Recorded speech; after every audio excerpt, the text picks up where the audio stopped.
Hello दोस्तों, स्वागत है बिहार एग्रीकल्चर अकेडमी पटना के इस ऑफिशियल प्लेटफॉर्म पे। तो दोस्तों बात करने वाले हैं आज जो यूपी सीनेट का जो एग्जाम है, अटल बिहारी वाजपेयी मेडिकल यूनिवर्सिटी उत्तर प्रदेश, ठीक है, जिसके थ्रू आपकी बीएससी नर्सिंग में एडमिशन होता है, उसके रिगार्डिंग हम लोग बात करेंगे और बात करेंगे एक एक पॉइंट्स पे।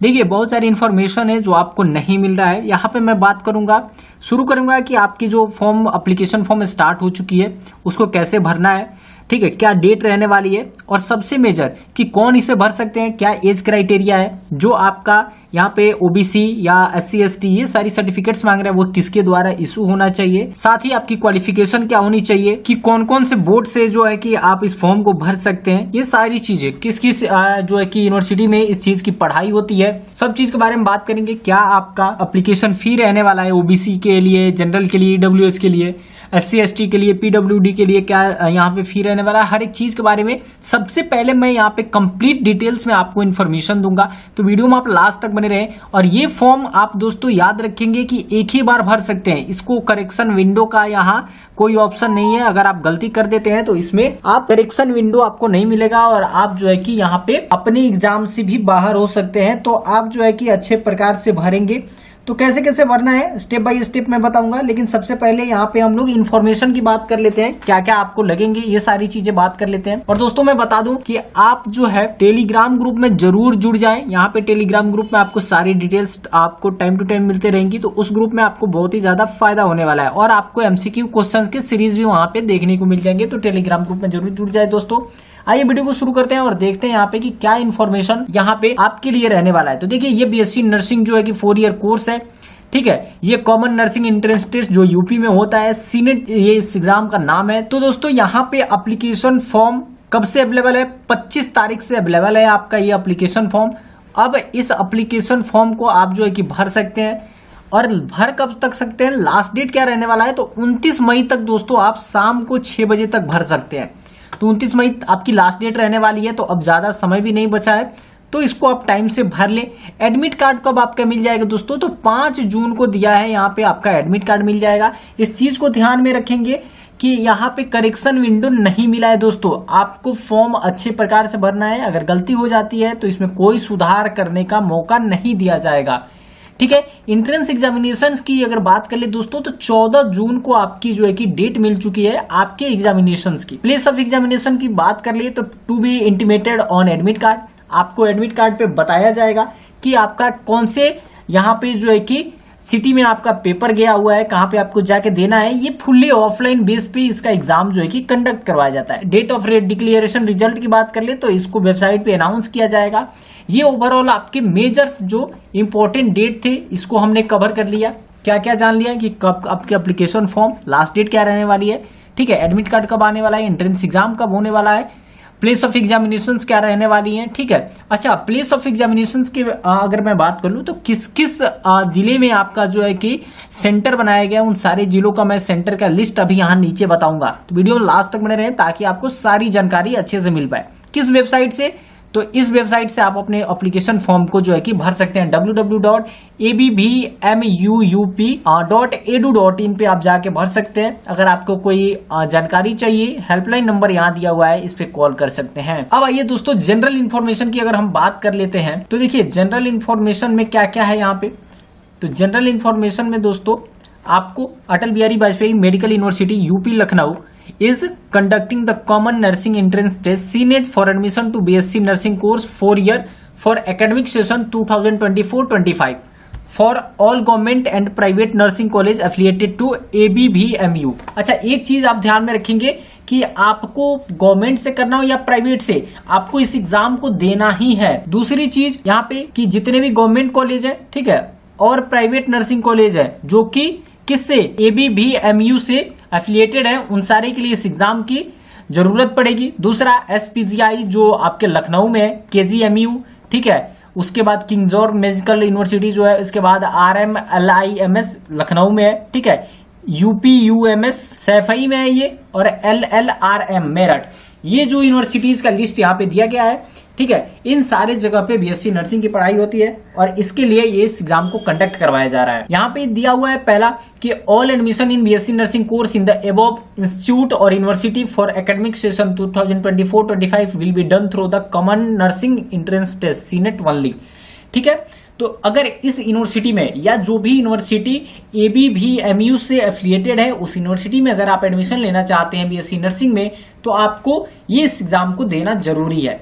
अब देखिए सेंटर्स की बात कर ले, बहुत ही इंपॉर्टेंट है कि आपका सेंटर कहां कहां जा सकता है। तो यहाँ पे देखिए आपके 19 सेंटर बनाए गए हैं दोस्तों। पहला आगरा है, ठीक है, अलीगढ़ है, अयोध्या है, आजमगढ़, बरेली, बस्ती, बांदा, गाजियाबाद, गोंडा, गोरखपुर, झांसी, कानपुर, लखनऊ, मेरठ, मिर्जापुर, ठीक है, इसके बाद मुरादाबाद, प्रयागराज, सहारनपुर और वाराणसी। ठीक है, ये जो है ये आपके एग्जामिनेशंस के सिटी बनाए गए हैं। यहाँ पे आप जो है जाके अपनी एग्जामिनेशंस को दे पाएंगे। आपके फॉर्म में इस चीज को भरने का ऑप्शन आएगा। ठीक है, इसके बाद दे रहा है कि entrance test will be conducted in offline mode and will be bilingual. देखिए इस एग्जाम को जो है कि आपको पेन और पेपर मोड पे देना होगा और ये एग्जाम के जो क्वेश्चंस आएंगे वो बाइलिंगुअल आएंगे, यानी हिंदी और इंग्लिश दोनों ही माध्यम में आपको देखने को मिल जाएंगे दोस्तों। Application form should be fill through online mode only. Application form जो है वो आपको ऑनलाइन भरना होगा, एग्जाम आपको ऑफलाइन देना होगा। नेक्स्ट बात कर लेते हैं, no application form shall be received by post और एनी अदर मीन्स। ठीक है, आपको अगर आप जो है कि ऑफलाइन फॉर्म को डाउनलोड करके पोस्ट करते हैं, ठीक है, तो इस जो है कि स्थिति में ये आपकी मान्य नहीं होगी।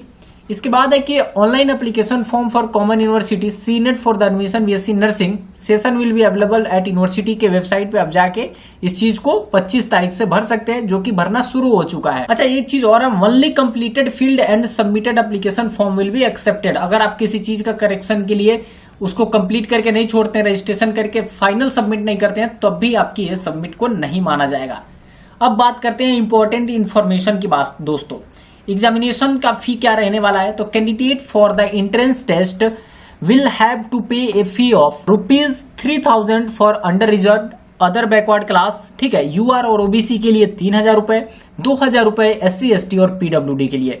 ठीक है, फी थोड़ा आई है दोस्तों, लेकिन ये आपके यूआर के लिए 3000 है और SC ST के लिए 2000 यहाँ पे रखा गया है। Examination fees shall be submitted online after successful online registration of candidate. जब आप रजिस्ट्रेशन कर लेंगे उसके बाद इस चीज को आपको पे करना होगा। इसके बाद once the fee has been submitted there shall be no refund of fee and it is non transferable for any other examination. जब एक बार इस फी को आप जो है कि पे कर देंगे तो ये आप जो है कि ना ही इसको आपको रिफंड मिलेगा और ना ही किसी अदर एग्जामिनेशन के लिए इसको ट्रांसफर किया जाएगा। ठीक है, तो ध्यान में रख के भरेंगे। एलिजिबिलिटी क्राइटेरिया की बात कर ले, ये बहुत ही इंपॉर्टेंट रहता है दोस्तों। तो minimum age for admission in 17 year और बिफोर 31 दिसंबर 2024, 31 दिसंबर 2024 से पहले आपका जो है मिनिमम एज जो है 17 साल होनी चाहिए। 17 साल से अगर कम के हैं आप इस डेट के पहले तो आप जो है कि एलिजिबल नहीं हो पाएंगे। मैक्सिमम एज नहीं दिया गया है, मैक्सिमम आप कभी तक भर सकते हैं। मिनिमम एज 17 साल है 31 दिसंबर 2024 के पहले। ठीक है, अब देखिए क्वालिफिकेशन के बारे में बात कर लेते हैं। ये भी बहुत ही इंपॉर्टेंट रहने वाला है कि आखिर कौन इस एग्जाम को भर सकता है, कौन इस फॉर्म को भर सकता है, क्या उसके लिए मार्क्स होने चाहिए उसके 12th में, इन सारी चीज पे बात करेंगे। कौन कौन से सब्जेक्ट ग्रुप होनी चाहिए इसके देख लेते हैं थोड़ा सा, ये भी इंपॉर्टेंट रहने वाला है दोस्तों आप लोगों के लिए। पहला है कैंडिडेट विद साइंस हो past qualifying 12th standard examination 10+2 and must have obtained in minimum of 45% marks in physics, chemistry and biology take together and passes his English individually from any recognized board। देखिए 45% minimum marks होने चाहिए आपके physics, chemistry और biology में। ठीक है, इन तीनों को मिला के आपके 45% मार्क्स होने चाहिए और उसके साथ आप जो है कि इंग्लिश में जरूर पास होने चाहिए। ठीक है, आपका इंग्लिश कंपलसरी है, इंडिविजुअली आप इंग्लिश में भी पास होने चाहिए। दूसरा है in respect of candidate belonging to SC ST OBC the mark obtain in physics, chemistry and biology take together shall be 40% instead of 45% for general category candidates. देखिए यहाँ पे है कि अगर आप SC ST और OBC से हैं तो दोस्तों आपके लिए 40% मार्क्स इन तीनों को मिला के होने चाहिए, जनरल के लिए 45% ये मार्क्स जो है कि रहने वाला है। English is compulsory subject in 10+2 for eligibility for admission in BSc nursing. देखिए इस बात को ध्यान में रखेंगे कि आपका मस्ट है कि आपके जो सब्जेक्ट ग्रुप है उसमें इंग्लिश कंपल्सरी रहना ही है, ठीक है। अगर इंग्लिश नहीं है तो आप जो है कि एलिजिबल नहीं हो पाएंगे दोस्तों। Candidate are also eligible for state open school recognised by state government and national institute of open school NIOS recognised by the central government have science subject and English only. अगर आप जो है कि open school board जो होता है, ठीक है, स्टेट ओपन स्कूल का जो बोर्ड होता है जो NIOS है, national institute of open schooling, इससे भी अगर आपने कर रखा है तो आप जो है कि एलिजिबल है इसके लिए, ठीक है। इसके बाद दिया है कि कलर ब्लाइंडनेस अगर कैंडिडेट है वो भी एलिजिबल है इसके लिए, ठीक है। उसके बाद जो है कि इसकी जांच वगैरह होगी अगर कोई कलर ब्लाइंडनेस के जो है कि कैंडिडेट है, ठीक है। रिजर्वेशन पॉलिसी की बात कर ले दोस्तों तो यहाँ पे दिया हुआ है, रिजर्वेशन पॉलिसी में हम लोग नहीं जाएंगे, थोड़ा नीचे डायरेक्ट चलते हैं। जो इंपॉर्टेंट है उसके बारे में देख लेते हैं। अब यहाँ पे इंपॉर्टेंट है आपका caste certificate issue only by the competent authority, tehsildar या SDM, ठीक है। तहसीलदार या SDM जो उत्तर प्रदेश के हैं उनके द्वारा ही इशू होना चाहिए। Government are acceptable, this certificate should be verifiable online through an official government portal website, ठीक है। ये जो है कि वेरीफाई होना चाहिए। EWS quota of the 10% may be admissible as per the directives of UP government from the time to time. A valid certificate issue by the competent authority, tehsildar या SDM के द्वारा ये सब बना होना चाहिए आपका, अगर EWS आप करते हैं तो, ठीक है। अगर OBC सर्टिफिकेट आप लगाते हैं तो ये कब तक, 1 अप्रैल 2024 के बाद का। तो अगर आप OBC के लिए यहाँ पे अप्लाई करते हैं तो आपका जो सर्टिफिकेट है वो तभी वैलिड होगा जब 1 अप्रैल 2024 के, ठीक है, बाद का हो, या 1 अप्रैल से लेके 1 अप्रैल 2024 के बाद का कभी का हो, आप जो है कि ये एक्सेप्ट हो जाएगा। EWS भी तभी का एक्सेप्ट होगा दोस्तों। इसके बाद जो है कि यहाँ पे एडमिशन के रिगार्डिंग दिया है कि candidate must be domicile of Uttar Pradesh. यहाँ पे सिर्फ उत्तर प्रदेश के लोग जो है कि इसको भर सकते हैं। Candidate is having the domicile certificate of Uttar Pradesh issued from a competent authority और candidate has pass 10th and 10+2 intermediate both board examination from Uttar Pradesh. आप उत्तर प्रदेश से अपनी 10वीं और 12वीं दोनों ही परीक्षा पास आउट अगर किए हैं तब आप इस चीज में एलिजिबल होंगे, ठीक है, अन्यथा आप एलिजिबल नहीं होंगे, ठीक है। तो ये कुछ इंपॉर्टेंट आपका जो है कि यहाँ पे डेट्स थे, ठीक है, इंपॉर्टेंट पॉइंट्स थे जो जरूरी थे आपके लिए।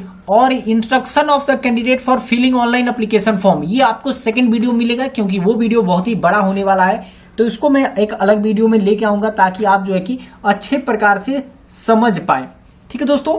तो आशा करता हूं कि वीडियो आपको अच्छी लगी होगी। अगर अच्छी लगी तो एक लाइक जरूर करें, साथ ही चैनल को सब्सक्राइब कर ले दोस्तों, ताकि ऐसे इन्फॉर्मेशनल वीडियो आपको टाइम टू टाइम मिलते रहे, ठीक है दोस्तों। मिलते हैं अगले अपडेट के साथ। जय हिंद, जय भारत।